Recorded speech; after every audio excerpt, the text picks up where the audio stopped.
Oke teman-teman semua, kali ini kita akan beralih pada metode dualitas dan analisis sensitivitas. Sebelum kita masuk pada permasalahannya dan untuk menyelesaikan masalah-masalahnya, kita harus cari tahu dulu apa sih metode dualitas itu dan analisis sensitivitas itu. Kita masuk saja pada yang kedua, yaitu metode dualitas. Dan yang terakhir adalah analisis sensitivitas. Oke, next.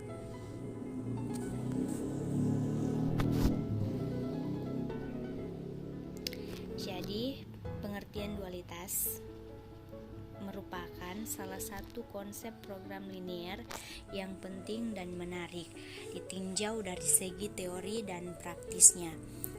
Ide dasar yang melatar belakangi teori ini adalah bahwa setiap persoalan program linear mempunyai suatu program linear lain yang saling berkaitan yang disebut dual sedemikian sehingga solusi pada persoalan semula yang disebut primal juga memberi solusi pada dualnya. Pendefinisian dual ini akan tergantung pada jenis pembatas, tanda-tanda variabel, dan bentuk optimasi dari persoalan primalnya.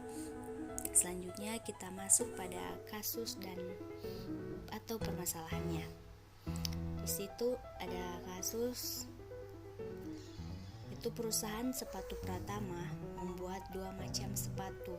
Yang pertama adalah sepatu dengan sol karet X1 dan yang kedua adalah sepatu dengan sol dari kulit X2. Untuk memproduksi kedua macam sepatu tersebut, perusahaan menggunakan 3 jenis mesin.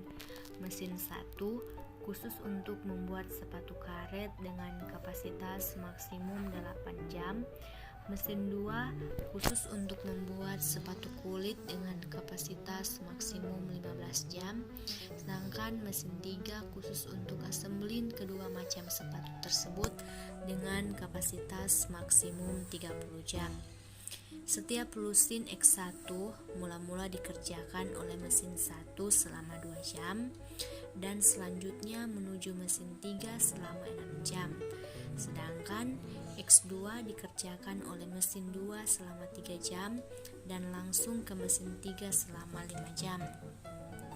Sumbangan terhadap laba untuk setiap sepatu X1 Rp30.000, sedangkan sepatu X2 Rp50.000. Untuk mendapatkan hasil yang optimal, pertanyaannya, berapakah sepatu X1 dan X2 yang harus diproduksi? Kita akan masuk ke dalam penyelesaiannya. Kita akan pecahkan masalah-masalah ini. Lanjut. Jadi, langkah pertama, kita buat tabel dari soal di atas. Agar lebih mudah penyelesaiannya, lihat pada tabel di bawah ini. Dimana pada tabel di bawah itu yaitu terdiri dari 4 kolom dan 5 baris, dimana kolom pertama variabel, kemudian yang kedua X1, X2, dan yang terakhir kapasitas maksimum mesin. Dan untuk baris pada variabel Y1, X1-nya 2, X2-nya 0, sedangkan kapasitas maksimum mesin kurang dari sama dengan 8. Kemudian pada variabel Y2, X1-nya 0, X2-nya 3, dan kapasitas maksimum mesin kurang dari sama dengan 15. Dan variabel Y3, X1-nya 6, X2-nya 5, kapasitas maksimum mesin kurang dari sama dengan 30. Jadi laba dalam rupiah yaitu 10.000. Kemudian X1-nya lebih dari sama dengan 3 dan X2-nya lebih dari sama dengan 5. Untuk fungsi tujuan primal, maksimumkan Z sama dengan 3X1 tambah 5X2 Dengan kendala pertama, 2x1 kurang dari sama dengan 8, 3x2 kurang dari sama dengan 15, 6x1 tambah 5x2 kurang dari sama dengan 30, x1, x2 lebih dari sama dengan 0. Sedangkan untuk fungsi tujuan dual, minimumkan y0 sama dengan 8y1 tambah 15y2 tambah 30y3 dengan kendala 2y1 tambah 6y3 lebih dari sama dengan 3, 3y2 tambah 6 per 5y3 lebih dari sama dengan 5, y1, y2, y3 lebih dari sama dengan 0. Selanjutnya kita buat perumusan fungsi kendala dari fungsi maksimum tersebut. Jadi dari fungsi kendala 2x1 kurang dari sama dengan 8 menjadi 2x1 kita tambahkan dengan x3 sama dengan 8, kemudian 3x2 kurang dari sama dengan 15 menjadi 3x2 tambah x4 sama dengan 15, dan 6x1 tambah 5x2 kurang dari sama dengan 30 menjadi 6x1 tambah 5x2 tambah x5 sama dengan 30. Jadi kita tambahkan x3 dari x3 sampai dengan x5. Kemudian kita rubah fungsi set menjadi fungsi tujuan maksimum. Kita akan melihat fungsi perumusan di bawah ini. Itu pada fungsi set sama dengan 3x1 tambah 5x2. Untuk fungsi tujuan maksimum, set kurang 3x1 kurang 5x2. Setelah itu kita akan buat tabel simplex. Kita akan lihat di bawah itu merupakan tabel simplexnya. Nah, jadi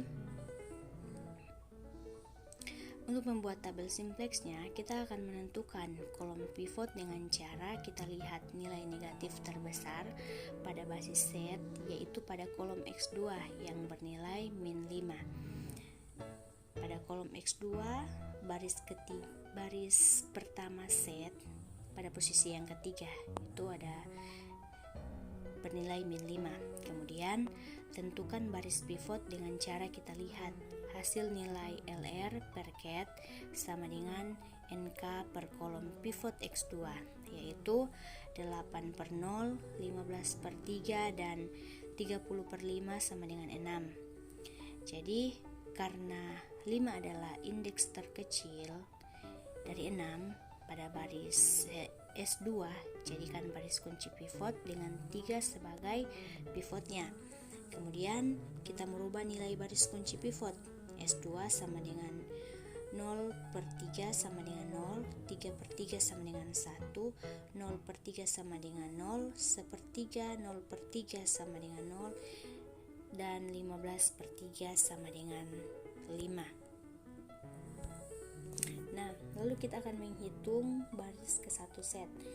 Yaitu baris yang pertama nilainya min 3, min 5, 0, 0, 0, 0, dengan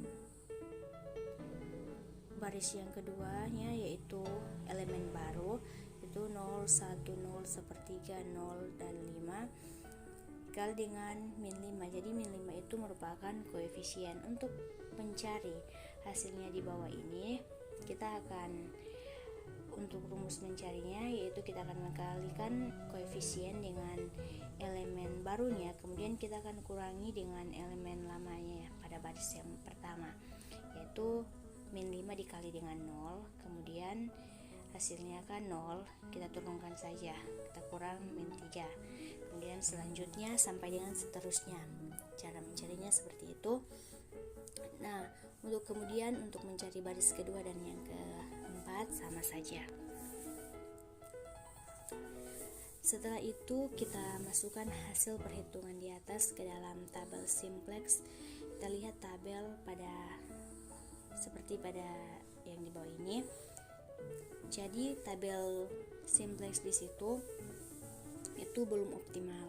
Maka supaya dia akan menjadi optimal, kita harus melakukan langkah-langkah sebagai berikut. Pertama, tentukan kolom pivot dengan cara kita lihat nilai negatif terbesar pada baris set, yaitu pada kolom X2 yang bernilai min 3. Kemudian tentukan baris pivot dengan cara kita lihat hasil nilai LR per ket dan NK per kolom pivot X1, yaitu 8/2 sama dengan 4, 5/0 dan 5/6. Jadi pada LR dan ket yaitu 8/2 sama dengan 4 dan 5/0 dan terakhir 5/6 itu. Karena 5/6 itu indeks terkecil dari keduanya, maka pada baris S3 dijadikan baris kunci pivot dengan 6 sebagai pivotnya. Jadi pada baris S3 kolom X1 yaitu 6 itu sebagai pivotnya. Kemudian kita merubah nilai baris kunci pivot. S3 sama dengan 6/6 sama dengan 1, 0/6 sama dengan 0, min 5/3 per 6 sama dengan min 5/18 1/6 dan 5/6. Untuk mencari hasilnya sama seperti yang sudah saya jelaskan tadi, kita akan mengalihkan koefisien dengan elemen barunya, kemudian kita akan mengurangkan dengan baris yang pertama pada elemen lama.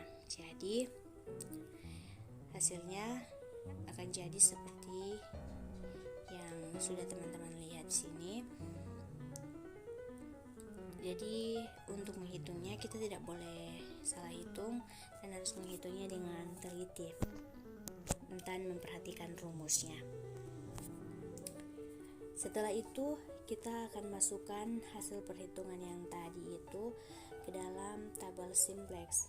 Nah, jadi hasil terakhir tadi kita akan masukkan ke dalam tabel simplex agar supaya terbentuk optimalisasi. Nah, jadi dari data hasil tabel di atas sudah dinyatakan optimal karena nilai pada kolom X1 dan X2 sudah bernilai positif.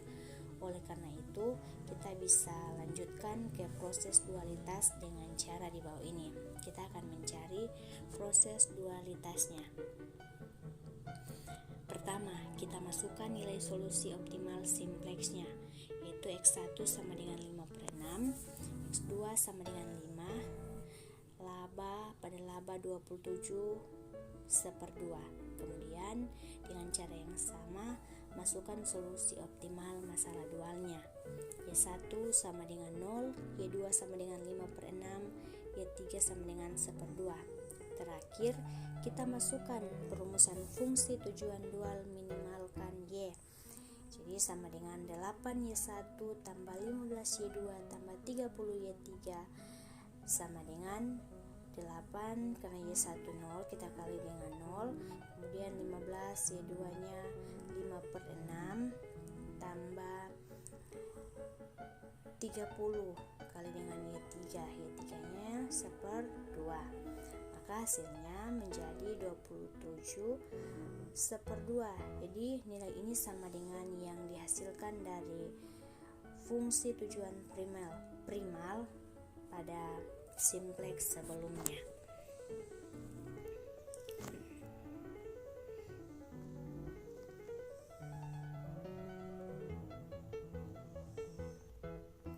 Nah, itu merupakan penyelesaian dari masalah dualitas. Kita akan beralih pada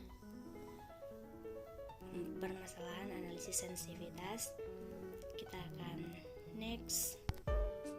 Jadi sebelum kita menyelesaikan masalahnya, kita harus mencari tahu dulu pengertian dari analisis sensitivitas, yaitu merupakan analisis yang dilakukan untuk mengetahui akibat dari perubahan-perubahan parameter produksi terhadap perubahan kinerja sistem produksi dalam menghasilkan keuntungan.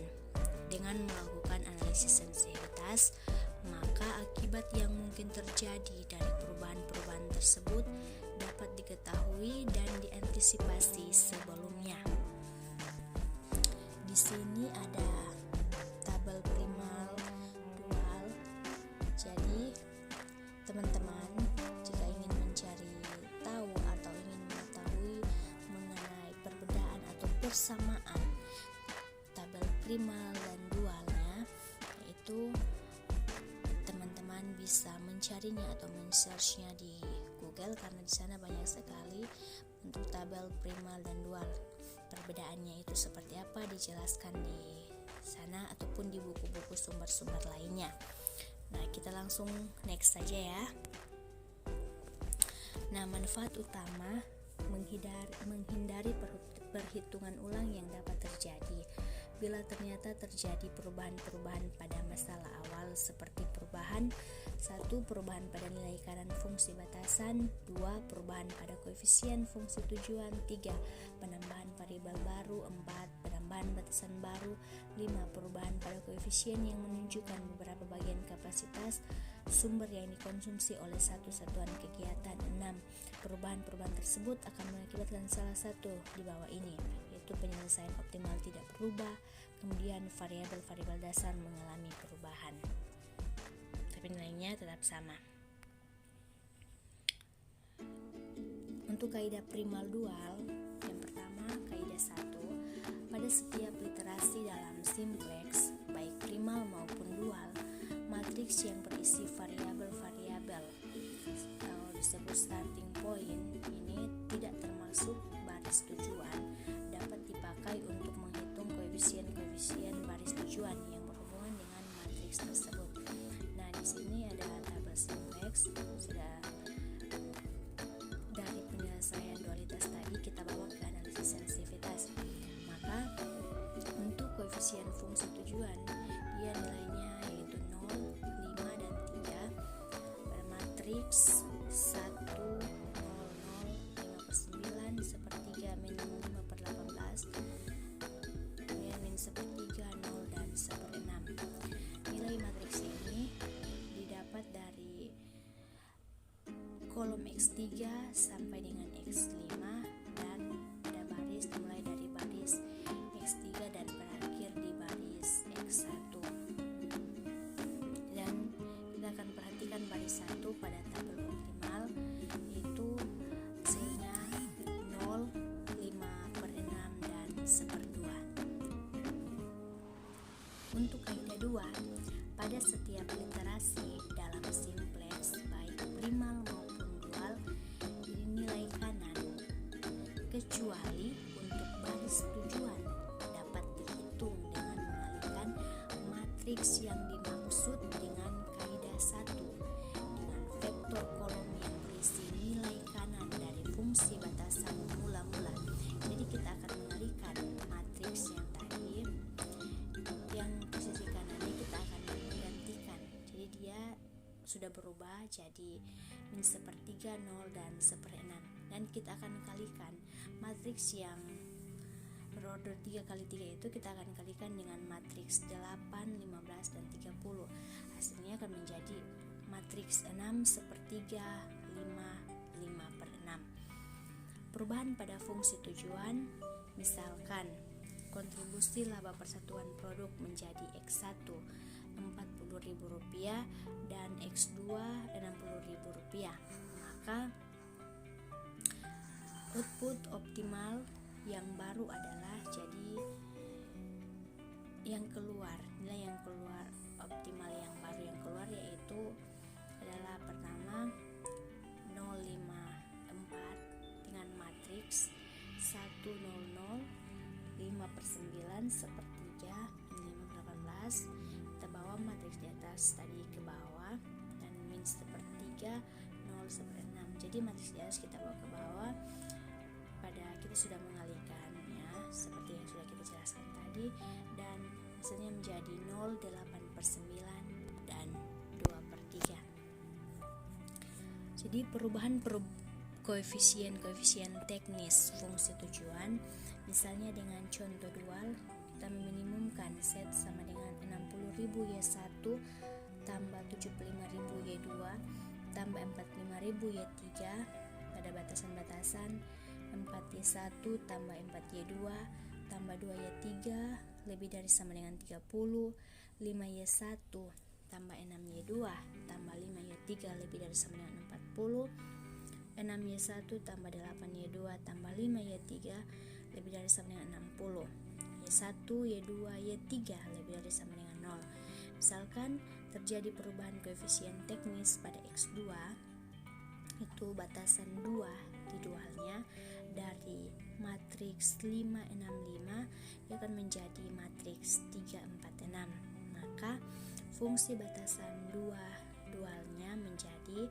3Y1 tambah 4Y2 tambah 6Y3 lebih dari sama dengan 40, dan nilai X2 pada baris X4, X1, dan X3 pada tabel optimal simpleksnya menjadi matriks 1, 0, 0, min 3/2, 5/4, min 1/2, 6/5, min 2, dan 1 kali dengan matriks 3, 4, 6, maka hasilnya menjadi matriks 4, 1/5, min 17, dan 4. Oke, terima kasih sudah menonton video pembelajaran dari saya pada awal video sampai dengan berakhirnya video ini. Saya ucapkan terima kasih dan